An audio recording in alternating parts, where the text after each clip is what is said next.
Assalamualaikum warahmatullahi wabarakatuh.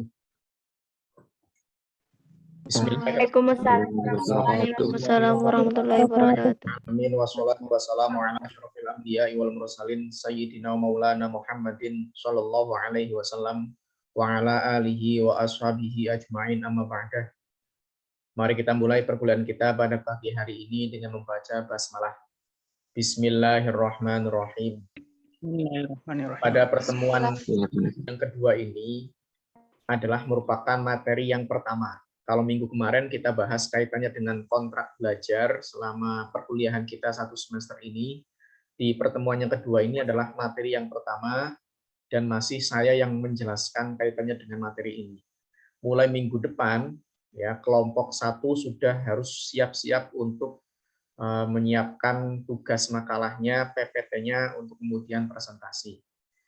Bisa menggunakan video offline, dalam artian untuk kelompok 1 silakan bikin video sendiri, atau juga video yang online, yaitu bisa menggunakan Zoom atau menggunakan Google Meet. Ya. Terserah saja, ini diserahkan masing-masing kelompoknya. Ya. Silakan didiskusikan untuk kemudian nanti media pembelajarannya pakai apa. Hanya untuk presentasi saja. Nanti untuk pertanyaan, diskusi dan lain sebagainya bisa lewat WA group, nggak masalah, gitu ya. Jadi untuk minggu ini masih saya menyampaikan tentang pengertian ruang lingkup, objek kajian, kegunaan dan kedudukan qawaid fiqhiyah di dalam kajian keislaman.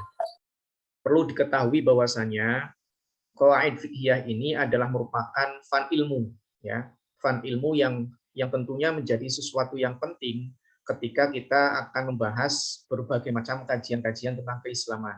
Khususnya lagi kaitannya dengan berbagai macam hukum-hukum.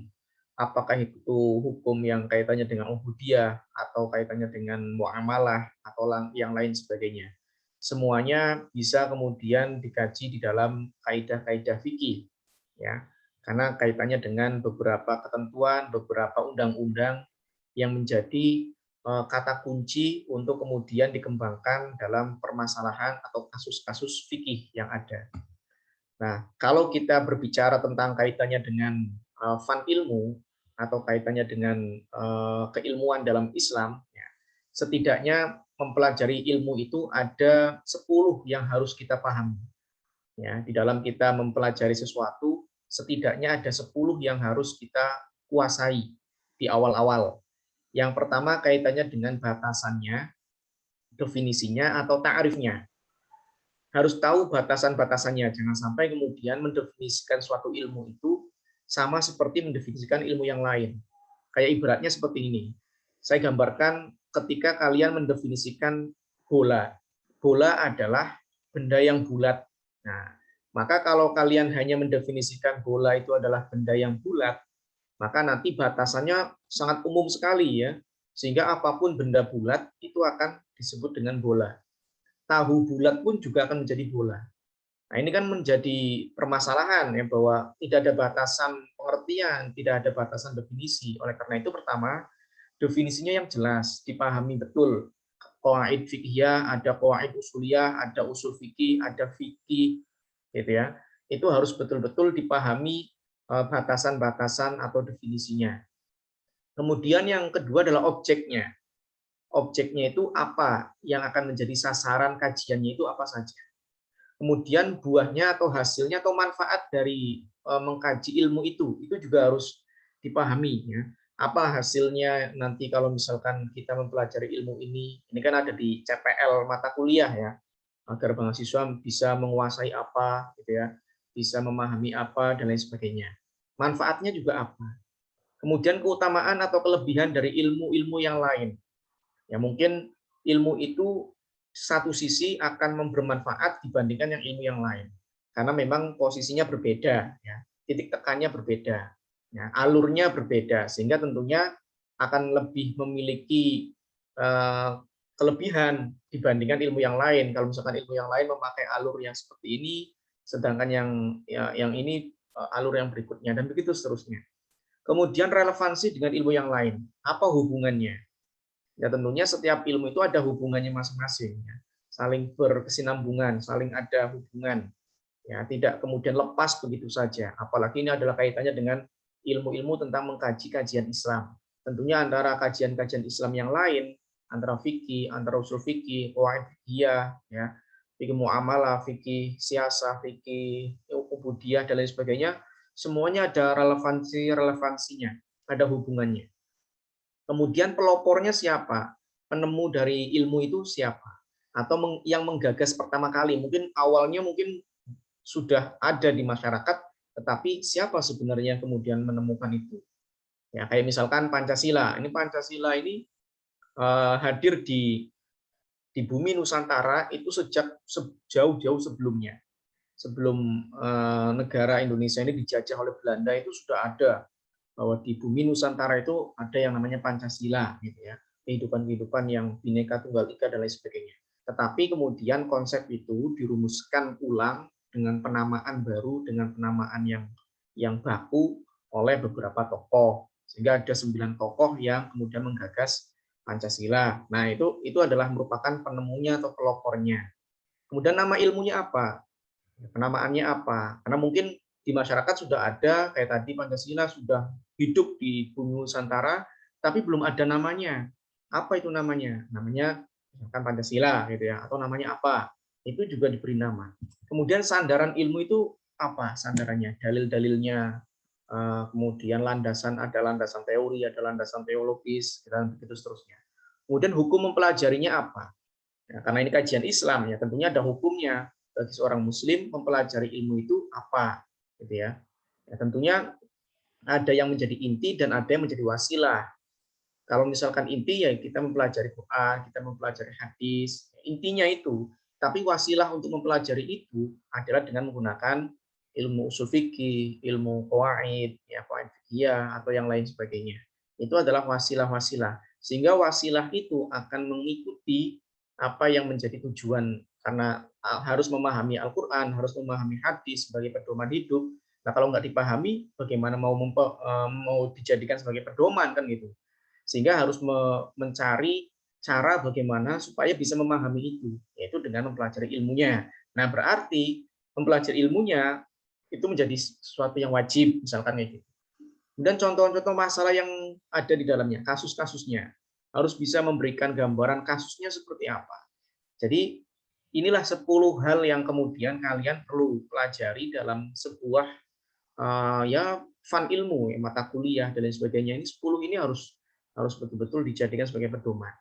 Ini adalah bagian awal kita untuk mempelajari suatu ilmu. Nah, selanjutnya kita kaitannya dengan membahas qawaid fikih, itu ada 2 kata yang kalau kita lihat qawaid fikih, gitu ya, ada 2 kata. Ada qawaid yang merupakan artinya itu dasar, kaidah, qaidah, yaitu dari mufradnya itu qaidah yang artinya dasar, asas, fondasi. Bisa lihat di Al-Qur'an, misalkan ada Quran surat Al-Baqarah 127 atau juga An-Nahl ya ayat 26, itu misalkan menjelaskan beberapa kata qawaid atau kata-kata kaidah. Kemudian fiqhiyah.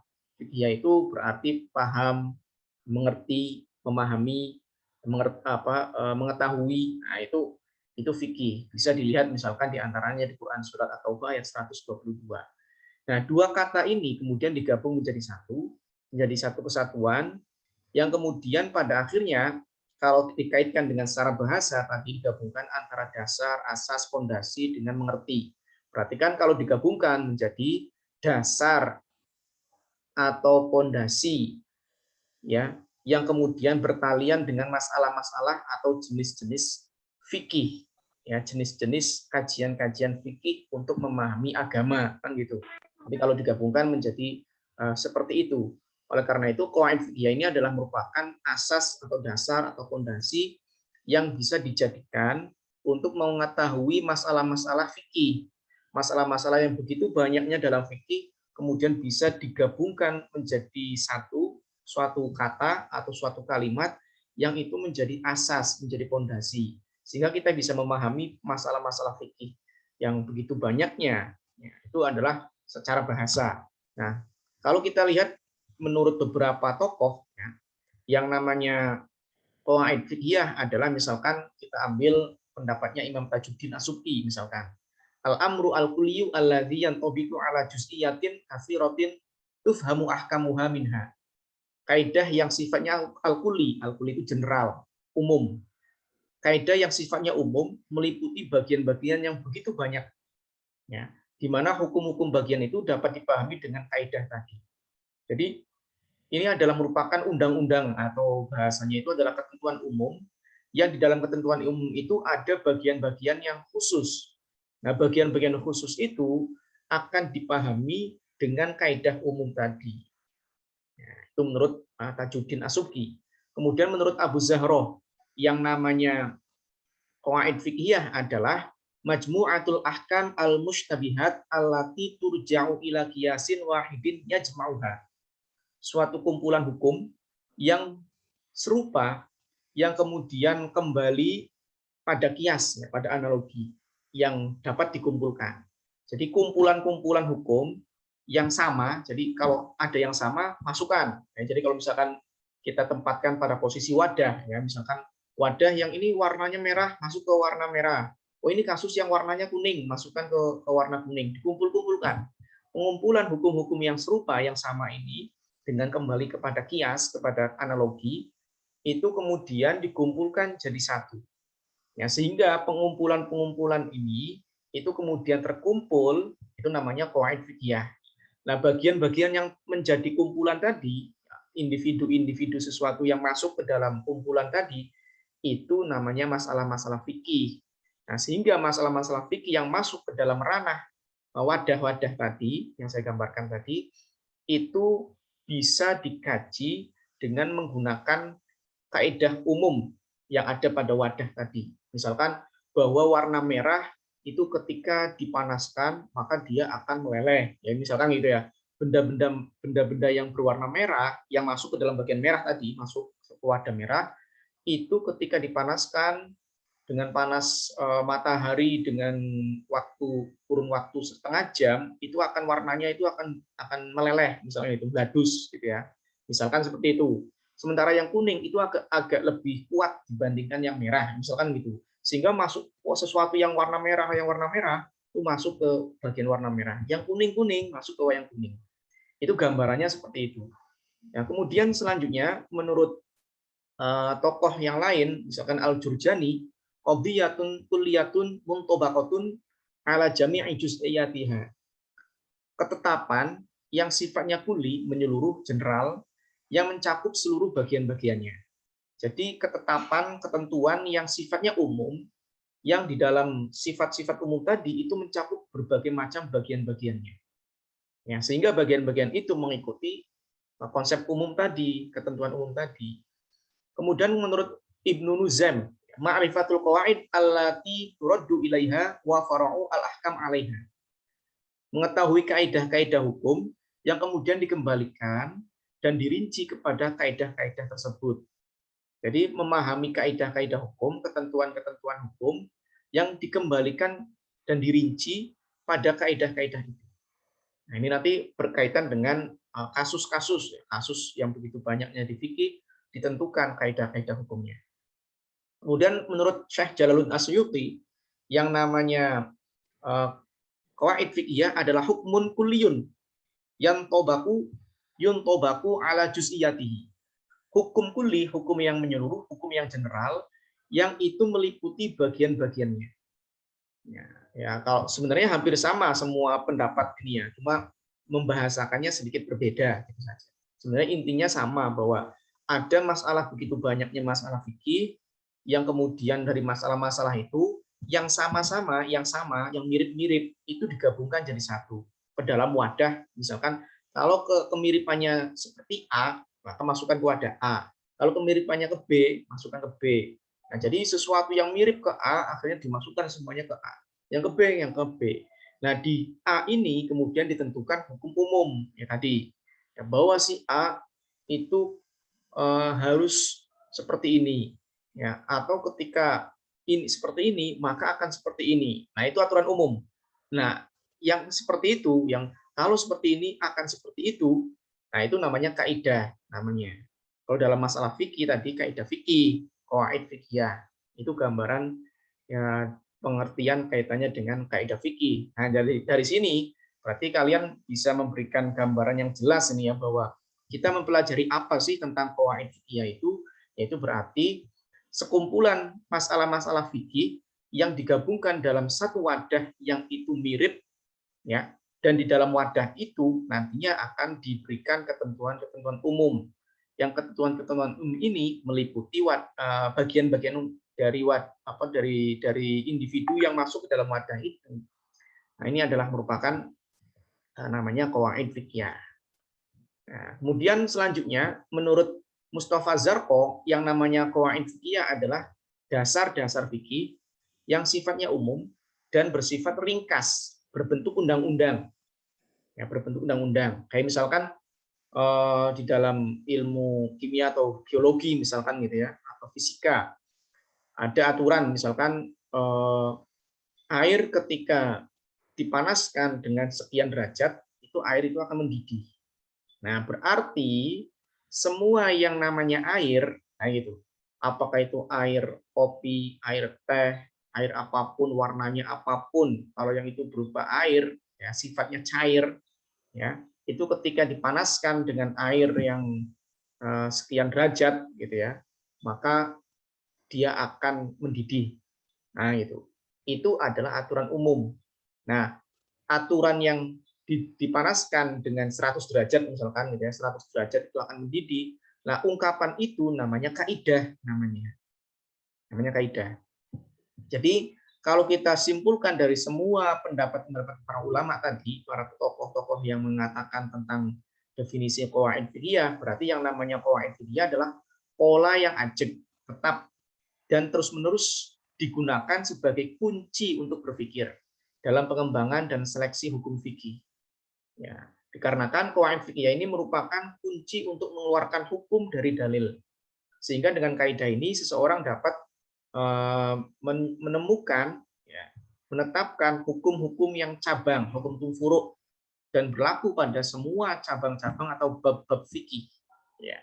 Jadi dengan ketentuan ini kita akan bisa memasukkan berbagai macam begitu banyaknya masalah-masalah fikih dalam satu kaidah, dalam satu wadah tadi, sehingga mempermudah ini bagi kita untuk kemudian menggabungkan berbagai macam masalah-masalah fikih dalam satu kaitan, dalam satu ungkapan kata kunci, gitu ya, satu kata kunci tadi.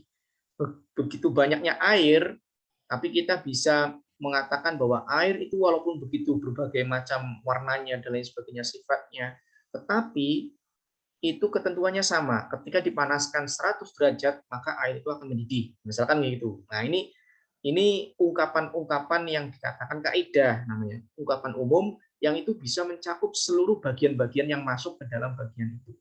Ya, bagian wadah yang air gitu ya. Walaupun itu warnanya kuning, warnanya merah, warnanya biru dan lain sebagainya, iya namanya air.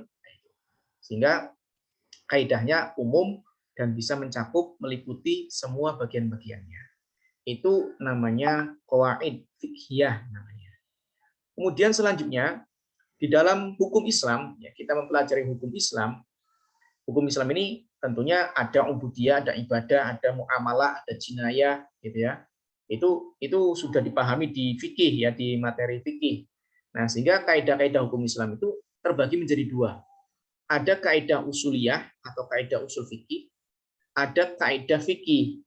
Ya, kalian juga tentunya sudah mendapatkan mata kuliah fikih dengan usul fikih, ya, usul fikih.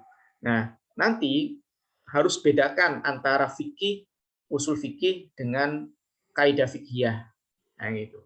Ya, untuk mengeluarkan hukum, kita membutuhkan metode atau membutuhkan alat, ya, karena Quran dan hadis ini kan sifatnya umum, ya, sifatnya umum. Kita bisa mengetahui bahwa apa yang dimaksud dari hukum yang ada di Al-Qur'an itu, maka kita menggunakan metode kaidah usuliyah, ya. Jadi kaidah usuliyah ini mampu mengeluarkan hukum dari Al-Qur'an yang awalnya sangat global, sangat tidak jelas. Tapi kemudian ditarik, ya, ditarik kemudian muncullah sebuah hukum. Kayak misalkan gini, aqimus sholah, ya, dirikanlah sholat. Nah, dirikanlah sholat itu maksudnya apa? Itu hukumnya apa sih sholatnya? Nah, itu kan. Kemudian dengan kulu washrobu, makanlah dan minumlah. Kan sama ungkapannya. Makanlah, ya, kemudian dirikanlah. Ada kata-kata diakhirilah. Kalau dalam bahasa Indonesia, kata-kata yang diakhirilah dengan ungkapan seperti itu kan berarti kata perintah. Ya, kata perintah, sama-sama perintah. Maka kemudian kaidah usul menyampaikan bahwa kata perintah itu identiknya adalah wajib. Nah, itu. Tapi nanti akan ada dalil yang kemudian tidak wajibkan atau membuat sesuatu itu tidak wajib. Kayak misalkan makan, bentuknya fil amar, bentuknya perintah. Tetapi apakah makan itu menjadi wajib? Nah, kalau makannya wajib, sama kayak aqimus sholah, nanti ada makan wajib, ya makan wajib pagi itu jam 7 sampai jam 9. Nanti kalau kurang dari jam 7 berarti bukan dikatakan makan pagi. Atau lebih daripada jam 9 berarti kodok, gitu ya.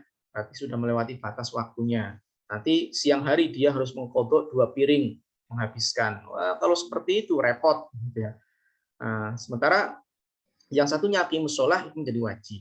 Nah, ini kita tahu seperti itu dari mana? Wajib, tidak wajib. Nah, itu dari kaidah usuliyah. Ya, yang kaitannya dengan usul fikih, ini ya, kaidah usuliyah. Kemudian kalau kaidah fikih sih gimana? Kalau kaidah fikih itu yang disimpulkan secara umum, secara general dari materi-materi fikih yang ada, kemudian digunakan untuk menentukan hukum dari kasus-kasus yang ada juga. Nah, inilah merupakan kaidah fikih, ya. Jadi bedanya di situ. Kalau kaidah usuliyah itu mampu mengeluarkan sebuah hukum, tetapi kalau kaidah fikih itu menentukan hukum-hukum dari kasus-kasus yang memang belum jelas hukumnya, yang kemudian dimasukkan dengan kasus-kasus yang sama, dan ternyata di kasus yang sama itu ada sebuah kaidah umum yang bisa mencakup pada bagian-bagiannya. Itu adalah merupakan kaidah fikih atau qawaid fiqhiyah. Nah, jadi kita kenal dalam hukum Islam itu kaidah usuliyah, kaidah fiqhiyah. Kemudian selanjutnya masih kaitannya dengan qawaid fiqhiyah, kita harus mengetahui ruang lingkupnya. Apa saja yang dibahas di dalam qawaid fiqhiyah. Ada qawaid fiqhiyah yang al-asasiyah al-kubro. Kaidah-kaidah fikih yang sifatnya itu dasar dan mencakup berbagai macam bab-bab atau permasalahan-permasalahan fikih. Dan kaidah ini, kaidah al-asasiyah al-kubro ini disepakati oleh seluruh madhab. Nanti ada 5 kaidah asas ya, di dalam kaidah fikih, dan ini menjadi bagian dari pertemuan kita nanti ya, bahwa 5 kaidah asas ini disepakati oleh para ulama. Dan kita akan bahas di situ. Kemudian ada al-qawaid al-kulliyah, kaidah-kaidah yang menyeluruh yang diterima oleh mazhab-mazhab, tetapi cabang-cabangnya lebih sedikit daripada kaidah yang tadi, yang kaidah yang asasiyah al-kubro ya. Itu kaidah kuliah. Ada kaidah yang sifatnya mazhabiyah. Kalau mazhabiyah ini berarti kaidah-kaidah mazhab. Mazhab Syafi'i punya kaidah apa, kayak mazhab Hambali punya kaidah apa. Kayak misalkan gini, mazhab Syafi'i itu mewajibkan niat ketika wudhu. Ya, misalnya itu. Sementara mazhab Hambali atau mazhab Maliki itu tidak mewajibkan niat. Jadi kalau wudhu tidak ada niatnya nggak masalah. Nah, gitu. Sementara Imam Syafi'i wajib. Loh, kok bisa? Nah, Imam Syafi'i ada kaidahnya. Kenapa kau mengatakan niat itu menjadi wajib? Sementara mazhab Maliki dan Hambali misalkan itu kok tidak mewajibkan niat. Punya kaidah masing-masing mazhab-mazhab itu. Terus juga misalkan mazhab Syafi'i itu ketika membaca Fatihah itu harus disertai dengan basmalah, karena basmalahnya itu merupakan salah satu dari ayat Al-Fatihah. Nah, itu satu ayatnya. Jadi kalau kalian membaca Al-Fatihah, ayat pertamanya itu bismillah, bismillahirrahmanirrahim, ayat pertama. Alhamdulillahirabbil alamin, ayat kedua, dan begitu seterusnya. Nah, tetapi kalau imam yang selain Syafi'i mengatakan basmalah itu ya bukan termasuk ayat dari Al-Fatihah. Nah, ini kan masing-masing perbedaan pendapat ini memiliki ketentuan-ketentuan dasar. Itu namanya kaidah ya. Dan ini sifatnya kaidah madzhabiyah. Kemudian ada kaidah yang al-mukhtalaf fiha. Di dalam mazhab itu sendiri terjadi perbedaan pendapat. Nah, itu. Tapi kita tidak akan mengarah kepada kaidah-kaidah yang sifatnya itu masih diperselisihkan. Ini kita hanya sampai pada kaidah fikih al-asasi al-kubro dengan al-qawaid al-kulliyah ya. Jadi yang C dan D ini kita tidak akan membahas ya. Karena itu nanti lebih mengarah kepada perbandingan mazhab ya nanti ya. Perbandingan mazhab. Kita akan membahasnya kaitannya dengan al-qawaid al-fikih al-asasi al-kubro, kemudian al-qawaid al-kulliyah. Nah, itu hanya sekedar itu ya. Jadi ruang lingkup kita, mata kuliah kita qawaid fikih itu di dua tadi. Al-qawaid fikih al-asasi al-kubro dengan al-qawaid al-kulliyah. Sementara yang kaidah-kaidah yang mazhab atau kaidah-kaidah yang pada mazhab itu sendiri masih diperselisihkan, itu kita tidak akan membahas kaitannya dengan itu, karena itu akan membutuhkan kajian lebih lanjut ya, karena perbedaan-perbedaan perbandingan mazhab dan lain sebagainya itu akan berapa SKS kan gitu ya, berapa kali pertemuan nantinya. Oleh karena itu hanya di dua tadi A dan B gitu ya, kaitannya dengan ruang lingkup kajian kita tentang qawaid fikih. Jadi mata kuliah kita qawaid fikih itu membahas tentang al-qawaid al-fikih al-asasiyah al-kubro dengan al-qawaid al-kulliyah. Ini kaitannya dengan ruang lingkup mata kuliah kita qawaid fikih. Kemudian selanjutnya kaitannya dengan kedudukan qawaid fikih di dalam kajian keislaman. Kaidah fikih ini sebagai pelengkap ya. Kaidah fikih ini dijadikan sebagai dalil untuk menggunakan dua dalil pokok yaitu Al-Qur'an dan As-Sunnah. Kaidah fikih ini dijadikan sebagai dalil pelengkap yang dimana tidak ada ulama yang memperdebatkannya. Ulama sepakat tentang menjadikan kaidah fikih sebagai dalil pelengkap. Ini karena yang tadi yang asasiyah al-kulliyah tadi ya. Kemudian kaidah fikih sebagai dalil mandiri. Kalau menurut Imam Haramain Al-Juwaini, kita bisa langsung saja pada kaidah fikih, tidak perlu menggunakan Al-Quran dan hadis lagi, tidak perlu kembali ke awal ya. Ketika ada masalah, ketika ada sesuatu peristiwa, kita sudahlah langsung dalilnya kaidah fikih saja. Ya, kalau misalkan dalilnya ke Al-Quran, hadis dan lain sebagainya itu terlalu lama lagi ya. Ini menurut Al-Haramain Al-Juwaini ya, jadi bisa berdiri sendiri dalilnya kaidah fikih ini. Jadi kalau ada permasalahan, ada masalah, sudahlah langsung saja pada kita larikan pada kaidah fikih. Kalau kaidah fikih ada di situ, maka kita bisa solusikan permasalahan itu dengan menggunakan kaidah fikih yang ada. Kemudian kedudukan kaidah fikih dalam konteks studi fikih adalah simpul sederhana dari masalah-masalah fikih. Jadi tadi saya sampaikan bahwa masalah fikih itu begitu sangat banyaknya, ya sangat banyak sekali, yang kemudian dengan adanya kaidah fikih maka akan disimpulkan secara sederhana sekali. Ya. Nah, simpulan sederhana inilah yang kemudian namanya kaidah fikih, yang di situ manfaatnya luar biasa. Karena apa? Karena kita hanya memahami itu saja, simpulan sederhananya saja, tetapi di dalamnya bisa mencakup berbagai macam, begitu banyaknya permasalahan-permasalahan fikih. Itu yang kemudian menjadi kedudukan qawaid fikih yang begitu penting di dalam kajian keislaman.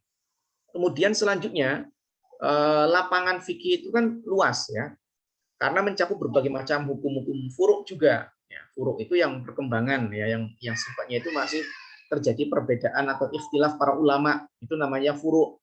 Oleh karena itu, begitu banyaknya masalah-masalah munculnya masalah-masalah fikih yang perlu kemudian ada pengerucutan sebuah ketentuan, sehingga cukuplah dengan mengetahui ketentuan itu saja, masalah fikih yang ada yang begitu banyaknya itu bisa tercakup semuanya di dalamnya. Itu adalah merupakan kedudukan kaidah fikih di dalam kajian keislaman. Nah, alur kerjanya seperti ini, alur kerjanya. Kalau kita contohkan ini ya, ada ayat Al-Qur'an, wa aqimus sholata wa atuz zakata warka'u ma'ar raki'in. Ini ayat Al-Qur'an menyatakan seperti itu. Wa aqimus sholah wa atuz zakah warka'u ma'ar raki'in. Nah, kalau kita kaji apa sih di dalam ayat ini, kalau kita kaji menggunakan usul fikih, maka kita akan mendapatkan sebuah kaidah usuliyah. Yang namanya kaidah usuliyah berarti al-aslu fil amri lil wujubi. Perintah, aqimu itu kan fil amar, perintah. Atu juga fil amar, irka'u juga sama. Semuanya itu adalah bentuk amar. Ya. Pada awalnya, pada dasarnya yang namanya amar, perintah itu menuju pada sesuatu yang wajib. Jadi perintah itu cenderung pada sesuatu yang wajib. Oleh karena itu berarti muncullah bahwa aqimus sholah sholat, kemudian atus zakat, kemudian warka'u maroki'in, orang-orang yang melakukan ibadah, itu dianggap sesuatu yang wajib karena menggunakan kaidah usuliyah berupa fi'il amar, itu kecenderungannya mengarah pada sesuatu yang wajib. Pada akhirnya muncullah keputusan fikih atau hukum fikih, yaitu bahwa kewajiban sholat 5 waktu dilakukan dengan inna sholata kanat mauquta, gitu ya, bahwa sholat itu wajib dan ada waktunya, ada apa istilah ada batasannya. Makanya zuhur kapan mulainya, akhirnya kapan, asar kapan mulainya, akhirnya kapan. Nah, itu wajib dan dilakukannya wajib sesuai dengan waktunya. Nah, kemudian muncul masalah sekarang kalau misalkan ada ancaman pembunuhan ketika sholat itu dikerjakan pada awal waktunya atau pada saat waktunya. Jadi misalkan sedang berkecamuk perang di waktu sholat zuhur misalkan gitu ya, antara jam 12 sampai jam 3 misalkan kayak gitu. Nah, di situ berkecamuknya itu 3 jam itu. Ya, kalau kita sholat pada saat waktu-waktu itu jam 12 sampai jam 3 sore tadi, itu akan terancam nyawanya. Karena kita tidak memungkinkan untuk sholat di saat itu. Maka berarti di situ terjadi darurat, terjadi bahaya ketika kita melakukan sholatnya di waktu-waktu itu. Ya, sementara waktu zuhur ya di waktu itu. Tetapi ada masalah, ada peristiwa yang kalau di saat itu dilakukan, maka akan terjadi kehilangan nyawa. Ya, ada pembunuhan. Berarti ada mafdharat. Maka kaidah fikih muncul. Ya, ad-dororu yuzalu. Ini kaidah fikihnya. Kaidah fikih. Ad-dororu yuzalu. Darurat itu harus dihilangkan. Atau ad-daruratu tubihul mahdzurat. Bahwa darurat itu akan bisa memperbolehkan sesuatu yang dilarang. Yang pada akhirnya memunculkan sebuah keputusan boleh melakukan sholat tidak pada waktunya ketika terjadi darurat. Karena ada kaidahnya, ad-dororu yuzalu, darurat harus dihilangkan. Ad-daruratu tubihul mahdzurat, darurat itu bisa memperbolehkan sesuatu yang tadinya haram, tadinya tidak boleh, menjadi boleh. Nah, ini namanya kaidah namanya. Nah, kita bingung, ini kok masa pandemi Covid ini kok nggak ada sholat Jumat? Oh, itu darurat. Ya, darurat bisa pakai kaidah ad-daruru yuzalu. Darurat itu dihilangkan. Atau ad-daruratu tubihul mahdzurat. Darurat itu bisa memperbolehkan sesuatu yang dilarang tadinya kemudian dijadikan sesuatu yang diperbolehkan. Ini cara kerjanya, alurnya seperti ini ya. Alurnya tentang kaidah fikih. Kemudian selanjutnya kaitannya dengan manfaat apa sih yang kita dapatkan ketika kita mempelajari kaidah fikih? Dengan kaidah fikih kita akan mengetahui prinsip-prinsip umum ya dalam fikih dan mengetahui pokok masalah yang mewarnai fikih itu sendiri. Dan kemudian mencari titik temu dari masalah-masalah fikih. Oh, ternyata masalahnya di sini, titik temunya di sini. Ternyata dari masalah begitu banyak, ternyata semuanya sebenarnya sama, intinya satu kata intinya itu. Tapi kemudian permasalahannya melebar gitu ya. Kemudian dengan kaidah-kaidah fikih kita akan mudah menetapkan hukum bagi masalah-masalah yang dihadapi. Dengan kaidah fikih kita akan lebih arif dalam menerapkan materi-materi dalam waktu dan tempat yang berbeda. Meskipun kaidah-kaidah fikih merupakan teori yang diciptakan oleh para ulama, pada dasarnya kaidah-kaidah ini sudah mapan, ya sudah setidaknya mengikuti alur yang ada di dalam Al-Quran maupun hadis. Ya, jadi kaidah fikih ini walaupun memang buatan ulama, tetapi cara kerjanya tadi seperti tadi itu mirip dengan apa yang kemudian ingin disampaikan dalam Al-Quran maupun hadis. Kemudian tujuannya mempermudah materi hukum, ya, membantu untuk menjaga dan menguasai persoalan-persoalan yang begitu banyak yang diperdebatkan oleh para ulama, mendidik orang untuk berbakat menjadi fikih, ahli fikih dalam melakukan analogi, melakukan kias, melakukan atau juga takhrij, ya, mempermudah orang yang berbakat fikih dalam mengikuti atau memahami bagian-bagian hukum dengan mengeluarkannya dari tema yang berbeda. Keluarkan dari tema yang berbeda, kemudian kumpulkan jadi satu dalam tema yang berbeda. meringkas persoalan-persoalan dalam satu ikatan. Begitu banyaknya masalah, diikat dalam satu kaidah, diikat dalam satu ketentuan, diikat dalam satu kata kunci. Pengetahuan tentang kaidah fikih merupakan kemampuan yang kemudian mempermudah bagaimana cara kita memahami cabang-cabang macam-macam furuk, ya, hukum-hukum furuk yang begitu banyaknya yang terjadi pada apalagi masa-masa modern ini, yang kemudian kalau kita cari Al-Quran dan hadisnya tidak ada. Itu adalah beberapa hal yang kaitan dengan materi yang pertama ini, ya, kaitannya dengan kita memahami tentang qawaid fikih, bedanya apa, cara kerjanya bagaimana, manfaat dan tujuannya seperti apa. Mungkin itu yang dapat saya sampaikan di Zoom ini. Nanti untuk diskusinya bisa lewat WA Group. Ya. Sekian, terima kasih. Assalamualaikum warahmatullahi wabarakatuh. Waalaikumsalam.